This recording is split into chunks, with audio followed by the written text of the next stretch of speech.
Bienvenue à tous à la série de webinaires Building Capacity for Resilience-Based Management ou en français Renforcement des capacités de gestion axées sur la résilience des récifs. Cette série de webinaires fait partie de l'initiative Resilient Reef de la Great Barrier Reef Foundation et nous co-animons ce webinaire avec le Reef Resilience Network de TNC.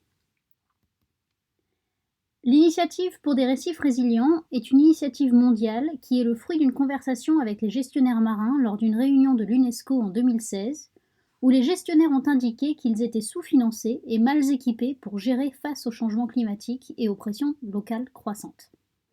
La Great Barrier Reef Foundation s'est associée à 5 sites du patrimoine mondial et à des experts en résilience mondiale pour renforcer les capacités et adopter une approche communautaire globale face aux défis auxquels sont confrontés nos récifs et les communautés dépendantes de ces récifs. Nous fournissons 4 piliers clés de soutien au site.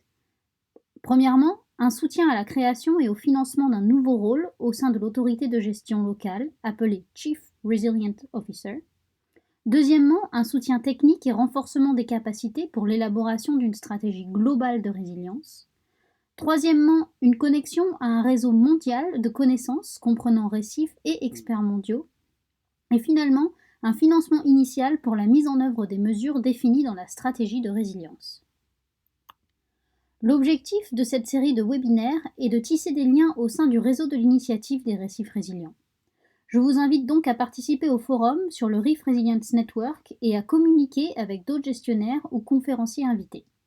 Nous cherchons également à mieux comprendre comment la gestion axée sur la résilience est mise en œuvre dans le monde entier, en vous fournissant des exemples pratiques et des études de cas. Je vais maintenant céder la parole à Whitney Hoot, coordinatrice de la résilience pour les récifs coralliens pour le gouvernement de Guam. Cet enregistrement est une traduction de la présentation de Whitney en français.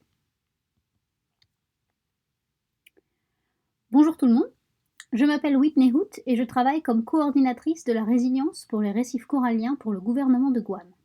Aujourd'hui, je vais vous expliquer l'élaboration et la mise en œuvre de la stratégie de résilience du récif de Guam. Je voulais d'abord vous donner quelques renseignements généraux sur Guam pour ceux d'entre vous qui ne le connaissent pas. Guam est un territoire des États-Unis non constitué. Le territoire fait partie des États-Unis, c'est le point le plus occidental des États-Unis. Nous avons un système de gouvernement fédéral et un système de gouvernement local, et avons donc des organismes fédéraux ainsi que des gouvernements territoriaux. Notre population est d'environ 167 000 habitants et environ 37% d'entre eux sont d'origine chamorro. Les Chamorros sont notre population indigène qui se sont installés sur Guam il y a environ 4000 ans. Nous recevons plus de 1,5 million de touristes par an, donc c'est presque un rapport de 10 touristes par habitant. Et ça, jusqu'à ces derniers mois qui ont évidemment changé la situation de façon radicale. Mais, en règle générale, la population touristique soutient un tiers des emplois de l'île. C'est donc évidemment une considération vraiment importante pour la gestion de nos récifs. Nous avons un total de 108 km de récifs littoraux et nos récifs sont assez diversifiés avec plus de 1000 espèces de poissons et environ 400 espèces de coraux.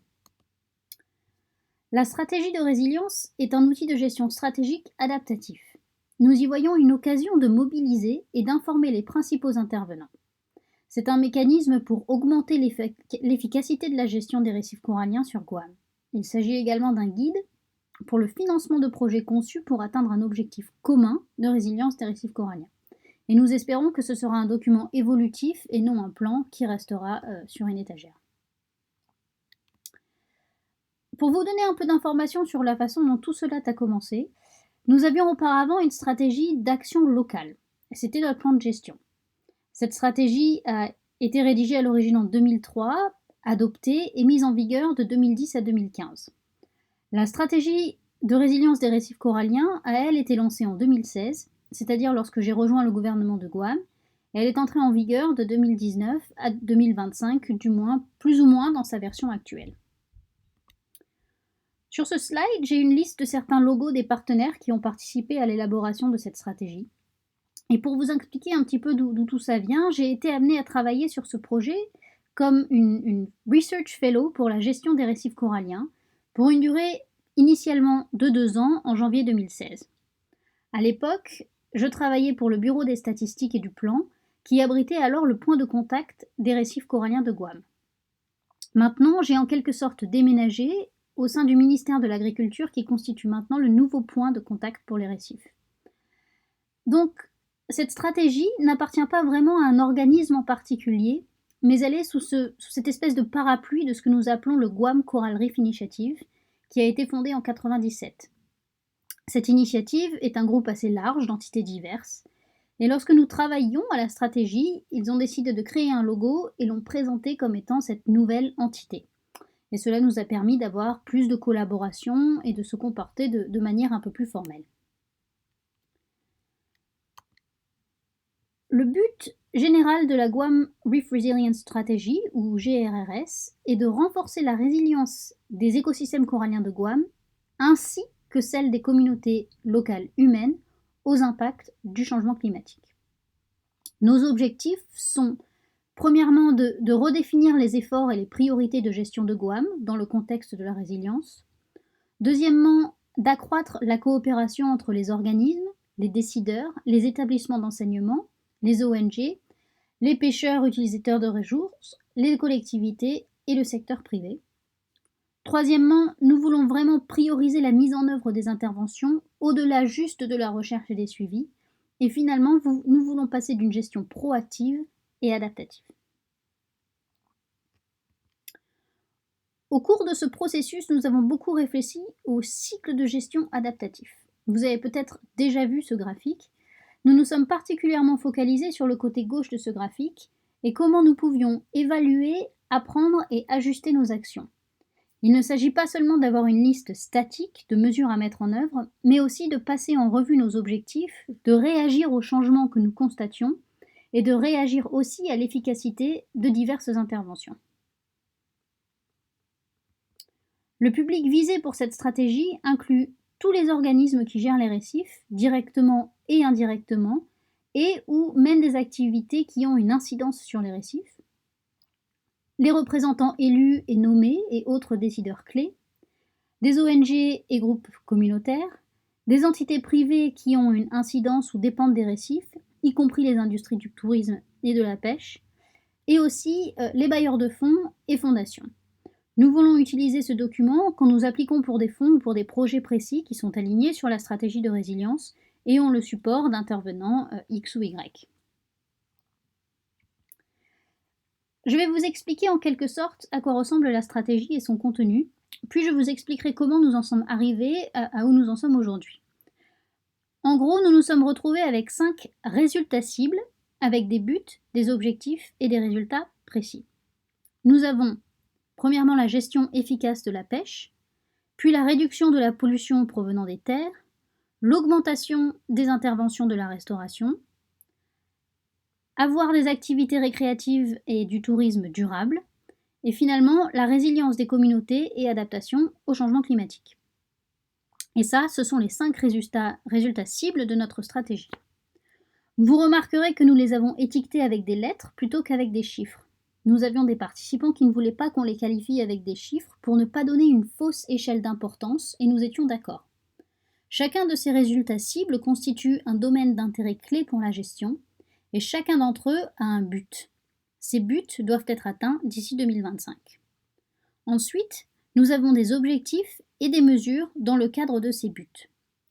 Je crois que nous avions environ 40 objectifs dans le cadre de ces 5 résultats, et en tout 140 mesures.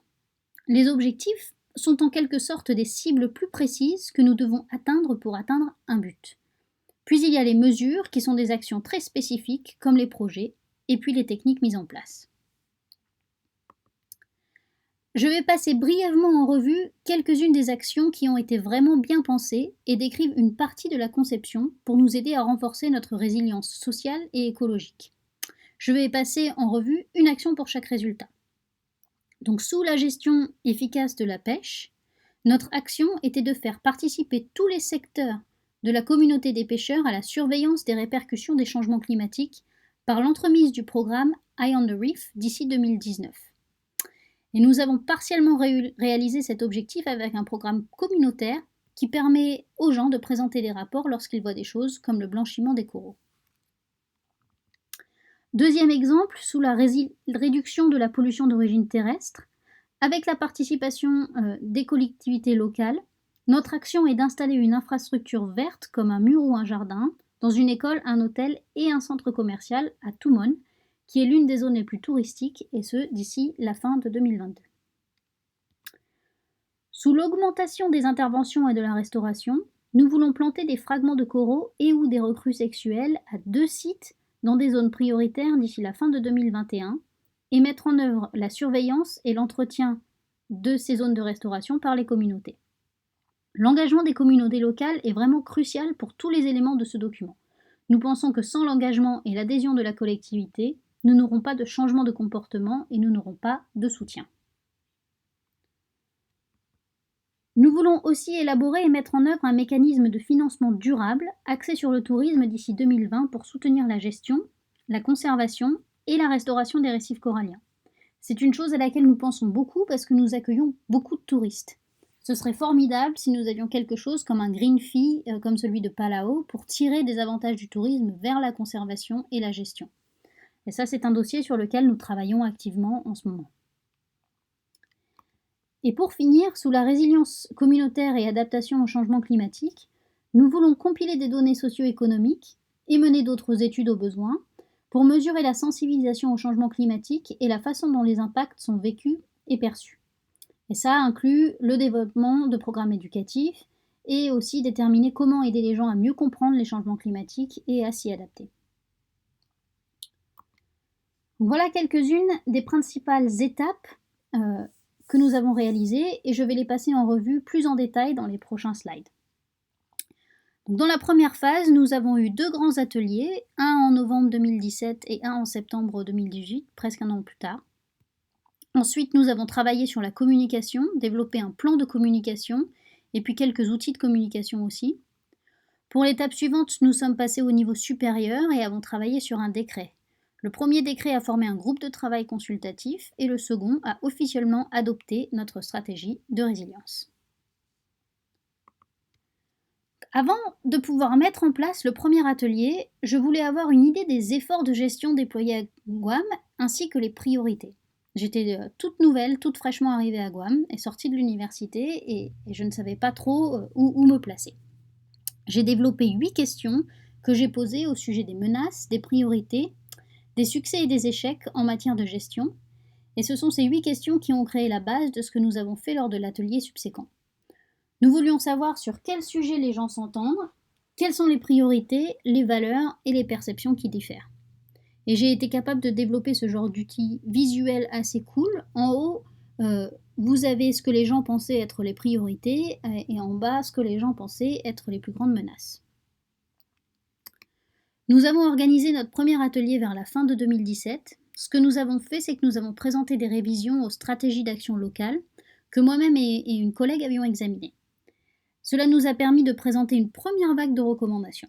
Ensuite, nous nous sommes divisés en petits groupes et avons examiné ces recommandations. Nous avons ça pour les priorités, les buts, ainsi que pour les objectifs et les mesures. Les groupes qui ont examiné ces révisions de recommandations en ont développé d'autres et nous en avons discuté. L'une des principales différences entre la stratégie de résilience et la stratégie d'action locale, c'est que l'adaptation au changement climatique était autrefois l'un des résultats cibles à atteindre, alors que dans notre stratégie de résilience, elle souligne tous nos objectifs. Tout est maintenant dans le contexte du renforcement de la résilience au changement climatique. Au cours de la réunion, nous avons eu des difficultés à parvenir à un consensus et à essayer de déterminer quels étaient les besoins de chacun et comment nous pouvions y répondre. Je pense que l'un de nos problèmes a été dû au fait que nous avions organisé l'atelier nous-mêmes sans intermédiaire. Et j'y reviendrai un peu plus tard. Pour le deuxième atelier, l'atelier de conception Climate Smart, nous nous sommes basés sur l'outil CCAP du groupe de travail sur les récifs coralliens. Le Reef Resilience Network a un cours génial appelé l'outil de conception de l'adaptation, où vous pouvez vraiment apprendre ce qu'est cet outil et l'utiliser étape par étape pour le processus. Nous avons révisé nos objectifs et nos mesures pour qu'ils soient Climate Smart et les avons peaufinés pour qu'ils soient spécifiques à des sites en particulier. Ce que j'entends par Climate Smart, c'est que lorsqu'on envisage de faire une intervention particulière, par exemple le reboisement d'une certaine région pour réduire la pollution terrestre et améliorer la qualité de l'eau, alors vous pouvez non seulement penser à la fréquence actuelle des précipitations et des tempêtes, mais aussi à ce que ce sera dans 20 ans. Vous pouvez prendre des décisions en fonction des projections futures sur les changements climatiques et, espérons-le, augmenter les chances de succès à long terme. Et pour cet atelier, nous avions un facilitateur et un formateur professionnel qui ont été vraiment utiles. Notre formatrice en particulier avait travaillé à l'élaboration de l'outil. Elle avait donc de l'expertise sur le sujet et nous avons été en mesure d'obtenir plus de conseils dans le processus et aussi d'avoir une voix plus objective pour nous guider. Une partie du processus consistait à élaborer une évaluation de la vulnérabilité des récifs coralliens de Guam. Je ne vais pas entrer dans trop de détails parce que c'est un long document, mais nous avons en gros examiné divers facteurs, par exemple les projections de changement climatique, l'acidification des océans, l'élévation du niveau de la mer. Nous avons ensuite examiné l'exposition, la sensibilité et la capacité d'adaptation de nos récifs coralliens et de nos ressources humaines. Dans l'ensemble, nous avons constaté que nos récifs sont en de bonnes conditions, mais les tendances sont à la baisse. Nous sommes donc classifiés comme très vulnérables. Guam a eu 4 événements de blanchiment en 5 ans et nous étions en quelque sorte le premier site de la CMIN où cela s'est produit. Cela nous a un peu pris par surprise au début et en total nous avons perdu environ un tiers de notre couverture corallienne dans cette période de 5 ans. Il était important de montrer que nous sommes très vulnérables pour nous guider tout au long de l'atelier et avoir une meilleure idée des menaces, de nos points faibles, pour voir où nous pouvions essayer d'améliorer notre résilience. En 2019, nous avons eu 2 décrets. En mars, le document était presque terminé et nous avons discuté avec différentes agences. Le premier décret a créé un groupe de travail consultatif composé de directeurs d'agences. La mission de ce groupe de travail était d'examiner et de réviser le document, ce qui a entraîné la création de 5 sous-groupes de travail, eux axés sur les résultats pour vérifier que leurs objectifs et leurs activités étaient atteints en fonction de leurs résultats cibles. Leurs recommandations de révision ont été intégrées à la stratégie de résilience et ont été examinées et approuvées par le groupe de travail des directeurs. En juin, la stratégie de résilience a finalement été adoptée par décret par le gouvernement de Guam. La signature a eu lieu lors du 5e symposium sur les récifs coralliens de Guam, qui est une conférence que nous tenons environ tous les 2 ans. Et ça a aussi été une excellente opportunité pour avoir une bonne couverture auprès des médias. En plus de la stratégie de résilience des récifs, nous avons aussi mis en place et mis en œuvre un plan d'évaluation.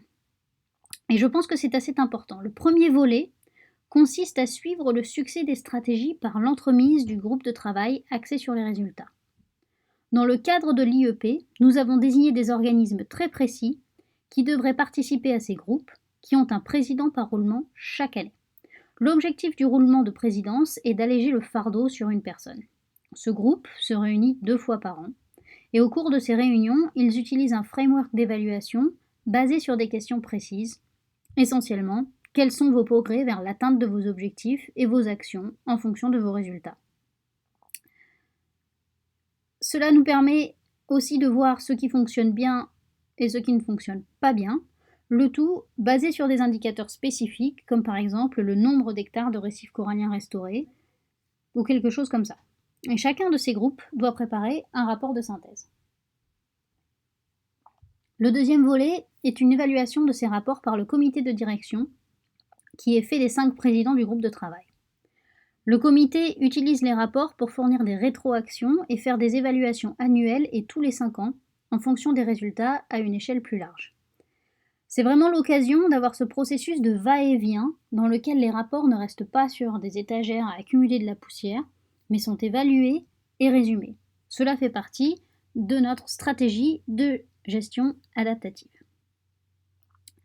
La dernière et 3e étape consiste à modifier les activités et les interventions au besoin. L'idée est d'avoir un atelier chaque année avec les différents groupes de résultats et le comité de direction dans lequel ils peuvent présenter les rapports et leurs évaluations. C'est aussi une excellente occasion d'avoir des discussions avec les intervenants publics et d'obtenir leurs commentaires. Ces ateliers nous aident aussi à évaluer l'efficacité des interventions. Nous étions censés commencer ce processus en début d'année, mais avec Covid, tout a été freiné. Et j'espère vraiment que nous pourrons y revenir bientôt. La dernière chose que je voudrais partager sont certaines leçons tirées des différentes étapes du projet. Tout d'abord, faire participer les intervenants le plus tôt et le plus souvent. C'est encore plus important avec les groupes litigieux, comme les pêcheurs. J'aurais aimé avoir une équipe de direction et un comité consultatif pour m'aider à mieux comprendre comment Guam fonctionne quand je suis arrivée. Il a été difficile de trouver un équilibre entre la science et les communautés locales. Je suis scientifique et je ne suis pas d'ici, donc je dois trouver des gens pour m'aider à comprendre les meilleures façons de faire les choses qui aideront réellement les gens de Guam. Ensuite, il est important d'apporter quelque chose sur table lorsque vous organisez un atelier ou une réunion. Vous ne voulez pas que les gens aient l'impression que le travail a déjà été fait et qu'il est trop tard pour qu'ils participent. Lorsque nous avons organisé le premier atelier, nous avons présenté nos recommandations de révision, mais nous n'y étions pas trop attachés et nous avons vraiment laissé les gens donner leur avis. Documentez tout ce qui se passe, toutes vos réunions, tous vos ateliers et toutes vos ébauches et inscrivez cela dans votre stratégie. Pour ce qui est de décider dans quoi dépenser l'argent, je recommande fortement d'embaucher un facilitateur professionnel pour les ateliers. Ça vous facilitera la vie, littéralement. Ma collègue Val Brown et moi-même avons facilité le premier atelier. Nous voulons vraiment y participer, mais parce que nous étions aussi animatrices, c'était beaucoup plus difficile. Je pense que pour le document lui-même, en termes de graphisme, c'est peut-être pas nécessaire d'avoir un graphiste professionnel. J'ai fait toute la mise en page moi-même sur Microsoft Word. J'ai probablement passé trop de temps sur cette mise en page et je ne suis pas sûre que cela compte vraiment au stade de l'élaboration du document, surtout si comme nous, vous avez des ressources plutôt limitées. Préparez-vous à ce que tout prenne plus de temps que ce à quoi vous vous attendez. Je pensais arriver en 2016 et avoir tout fini en 1 an et demi et j'ai terminé en 2019. Alors voilà.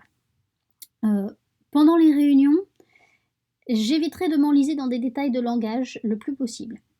C'est bien de définir des termes, comme nous l'avons fait pour les résultats, les activités et les mesures. Par exemple, dans les stratégies d'action locale, on les appelait des priorités, mais cela donnait l'impression que certaines étaient plus importantes que d'autres. Donc nous nous en sommes débarrassés et maintenant, nous nous tenons au terme résultats. Et pour finir, le dernier point, c'est que les objectifs SMART ne fonctionnent pas toujours. Je trouve que parfois, lorsque nous faisons ces objectifs, ils mènent à des décisions plutôt arbitraires.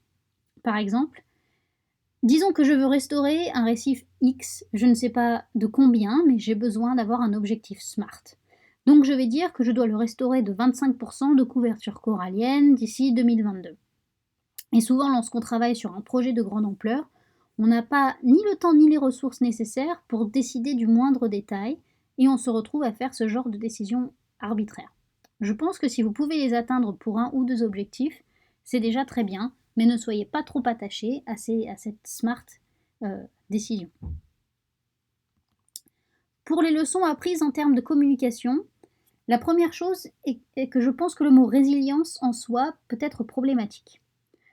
Je ne prétends généralement pas que tout le monde sache ce que cela signifie, surtout dans le contexte des récifs coralliens. Je pense qu'il est très important d'expliquer tout ça et d'organiser un atelier avec les intervenants publics. Pour les produits de communication, le plus bref, le mieux. C'est là que investir dans la conception graphique vaut le coup. Encore une fois, j'ai pu suivre un cours de conception visuelle avec le Reef Resilience Network. Nous avons pu travailler avec le concepteur visuel, développer un document d'une page que je vais vous montrer dans une seconde. Et ça a été vraiment super cool et utile. Tous les publics, différents types de publics auront besoin de messages distincts. C'est vraiment important. Cela vous aide à dire et à penser, ok, quel est mon message, quelle est mon audience, comment le structurer, ce que je veux dire pour cette audience en particulier et quelle est la meilleure méthode pour faire ça. Et vous avez aussi un cours sur le Reef Resilience Network pour avoir une meilleure stratégie de communication. Les relations personnelles sont vitales. C'est peut-être idiot, mais il est important d'avoir des bons amis journalistes pour que vous puissiez leur parler lorsque vous faites quelque chose d'excitant. Ou si vous avez quelqu'un qui couvre votre histoire, parfois vous devez faire un peu de vérification de faits en vous assurant que les médias traditionnels n'ont pas déformé l'information. Le soutien politique peut être très utile. En gros, si notre projet a pu aller de l'avant avec le décret, c'est en partie parce que nous avons eu un nouveau directeur dans mon agence qui a vraiment poussé pour mettre en avant le travail fait par notre agence et aussi par le Resilient Reef Initiative et porter tout ça à un niveau supérieur. Si cela ne s'était pas produit, je ne suis pas sûre que nous serions allés aussi loin que nous l'avons fait et ce aussi rapidement. Voilà donc à quoi ressemble notre document d'une page. Vous pouvez voir qu'il est beaucoup plus beau que la stratégie que j'ai préparée sur Microsoft Word. C'est aussi une excellente occasion de travailler avec un graphiste qui s'y connaît en communication et en marketing et qui peut, lui, avoir ce recul pour voir ce qui est important, ce qui ne l'est pas et comment nous pouvons utiliser ce produit pour mieux communiquer. Ce document d'une page, on l'utilise tout le temps. La plupart des gens avec qui je communique, comme des sénateurs ou des gens qui font partie du bureau du gouverneur, ne vont pas lire mon document de 70 pages. Et d'ailleurs, un grand merci à ceux d'entre vous qui ont pris le temps de le lire. La dernière étape est la mise en œuvre. Je me suis rendu compte que le processus était peut-être plus important que le produit lui-même. Il permet de renforcer les relations et de clarifier les attentes et les rôles des personnes qui font partie de l'organisme ou des agences. Ici sur Guam, nous avons une assez petite communauté de gestionnaires et cela nous a vraiment aidé à voir ce que les gens sont prêts à faire et capables de faire et où nous pouvons collaborer au mieux. Nous avons maintenant une couverture beaucoup plus solide dans le cadre de la Guam Coral Reef Initiative dont je suis très fière. Nous travaillons actuellement sur un plan stratégique pour la restauration des récifs coralliens et je pense que les relations qui ont été formées et renforcées dans le cadre de ce processus nous aident à mieux réussir sur ce nouveau projet. Je dirais qu'avoir un plan de mise en œuvre est important, mais soyez très flexible. Les échéanciers peuvent changer, vous pouvez avoir une pandémie. Soyez prêt à changer votre échéancier, mais aussi vos méthodologies. Ce qui me préoccupe davantage avec la mise en œuvre, c'est que les réunions semestrielles que nous avons mises en place pourraient devenir trop lourdes pour les membres de notre groupe de travail. Et si cela se produit, nous passerons peut-être à une fois par an. Lorsqu'il y a des changements au niveau de l'administration, cela peut entraîner des changements radicaux. Il est important de réfléchir à la façon dont cela va influer sur votre échéancier. C'est parfois formidable d'avoir un politique de haut niveau, mais cela complique aussi le processus. Vous pouvez aussi avoir beaucoup d'opinions, et ces opinions viennent souvent à la fin du processus et sont assez catégoriques. C'est bon à savoir, il faut être préparé, et il est très important de trouver un équilibre. Encore une fois, quand et comment, à quelle fréquence devriez-vous réviser votre stratégie demande aussi de trouver un équilibre entre mettre des ressources dans le travail sur la stratégie elle-même pour avoir un plan vraiment solide et ou mettre plus de ressources dans la mise en œuvre. C'est quelque chose avec lequel nous avons beaucoup de problèmes et je pense qu'il est important d'avoir un cadre spécifique pour évaluer le succès, répondre à des questions précises et avoir des indicateurs pour pouvoir mesurer les choses de façon uniforme au fil du temps et éventuellement s'adapter.